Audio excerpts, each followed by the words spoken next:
बिस्मिल्लाहिर्रहमानिर्रहीम। अस्सलाम वालेकुम। 5 जुलाई 1977 पाकिस्तान में स्याह दिन था। जनरल ज़ियाउल हक ने जुल्फ़िकार अली भुट्टो की हुकूमत के ख़िलाफ़ एक्शन लिया और मुल्क के अंदर मार्शल लॉ नाफिज कर दिया। हर हवाले से ये दिन पाकिस्तान के अंदर स्याह दिनों में शामिल होता है। एक मुंतखब हुकूमत अवामी लीडर के ख़िलाफ़ फ़ौज की कार्रवाई पाकिस्तान की तारीख़ में इंतहाई बुरा दिन था। इस दिन के हवाले से गुज़श्ता दिनों पाकिस्तानी मीडिया में जुल्फ़िकार अली भुट्टो के ख़िलाफ़ जो ज़ुबान इस्तेमाल की गई और जिस तरह उनकी किरदार कुशी की गई, हमारे दानिश्वरों ने, हमारे कलम कबीले के लोगों ने, ये अफसोसनाक है। जुल्फ़िकार अली भुट्टो इस दुनिया में नहीं है। जनरल ज़ियाउल हक इस दुनिया में नहीं है।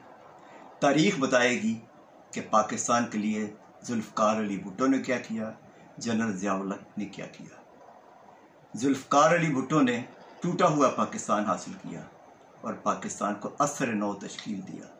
90,000 जंगी कैदी इंडिया से वापस लाए, पाकिस्तान का आइन बनाया, पाकिस्तान के अंदर इस्लामी कॉन्फ्रेंस का इनकाद किया। ज़ियाउल हक ने उनके ख़िलाफ़ जो कुछ किया वो तारीख़ का हिस्सा है, बताने की ज़रूरत नहीं है। जनरल ज़ियाउल हक भी इस दुनिया में नहीं है, जुल्फ़िकार अली भुट्टो भी इस दुनिया में नहीं है। अल्लाह दोनों की मग़फ़रत करे, अल्लाह उनके गुनाह माफ़ करे। हमें बात ये करनी चाहिए कि जुल्फ़िकार अली भुट्टो ने इस मुल्क के अंदर एटमी प्रोग्राम शुरू किया, इसकी बुनियाद रखी।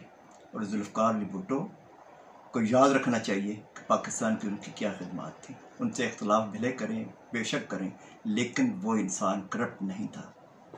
आज आप देख लीजिए हमारे मुल्क के अंदर जनरल ज़ियाउल हक ने जो कुछ किया, अब तक हम लोग भुगत रहे हैं। हमारे सियासतदान, हमारे अवामी नुमाइंदे किस नौइयत के हमारी कौमी असम्बली में आते हैं, सेनेट में कौन लोग आते हैं, हमारी सूबाई असम्बलियों में कैसे लोग आते हैं, ये सब उस वक्त का किया धरा है। चंद ख़ानदानों ने इस मुल्क के अंदर कब्ज़ा किया हुआ है। गुजारिश ये करनी है मुझे आज कि खुदारा पाकिस्तान में ग्रैंड डायलॉग शुरू किया जाए। पाकिस्तान के वो इदारे, पाकिस्तान के वो कौमी इदारे जो लोग पाकिस्तान के अंदर सियासी हुकूमतें बनाते हैं या उनकी हेल्प करते हैं, जो कुछ भी करते हैं, पर्दे की कोई बात नहीं है। जो लोग लाते हैं इक़्तिदार में सियासतदानों को, उनको अब सोचना चाहिए कि पाकिस्तान के मफाद में है कि इस वक्त ग्रैंड डायलॉग का आगाज़ किया जाए। तमाम लोग मिलकर पाकिस्तान के लिए सियासी हिकमत अमली तय करें। आइंदा आने वाले दिनों में पाकिस्तान के अंदर सियासी ढांचा क्या हो, निज़ाम को किस तरह बदला जाए। निज़ाम इस वक्त बिल्कुल बोसीदा हो चुका है। यकीन कर लीजिए कि पाकिस्तान के अंदर करप्शन को करप्शन नहीं कहा जाता। अब करप्शन के ख़िलाफ़ मुकदमात बेमानी हो चुके हैं। आपने देख लिया कि जिन लोगों को सज़ाएँ हुई उनकी ज़मानतें हो गई, वो मुल्क के बाहर आ गए, किसी ने कुछ नहीं पूछा। कौमी ख़जाने में एक पैसा भी लूटा हुआ वापस नहीं आया अभी तक। अब ज़रूरत इस बात की है कि पूरी कौम और हमारे कौमी इदारे सोचें कि मुल्क के अंदर किस तरह का निज़ाम होना चाहिए।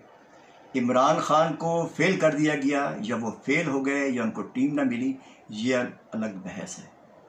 आने वाले दिनों में हमें पाकिस्तान के अंदर कुछ ना कुछ करना होगा निज़ाम की तब्दीली के लिए, अदरवाइज़ पाकिस्तान की मुश्किलात में इजाफा होता चला जाएगा।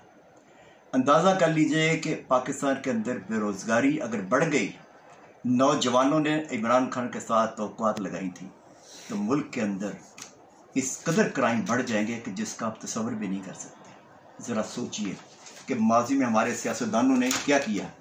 मैं थोड़ी सी झलक आपको दिखाता हूँ। जंग लंदन की यह न्यूज़पेपर है, 22 मार्च 1995 का। अल्ताफ़ हुसैन से नवाज शरीफ, शहबाज शरीफ और अजमल खट्टर इकट्ठे मिल रहे हैं लंदन के अंदर हुकूमत बनाने के लिए। देख लीजिए, यह न्यूज़ में है, ये भी देख लीजिए। अल्ताफ़ हुसैन के साथ मिलकर हुकूमतें बनती रही हैं। खुदारा सोचें और समझें।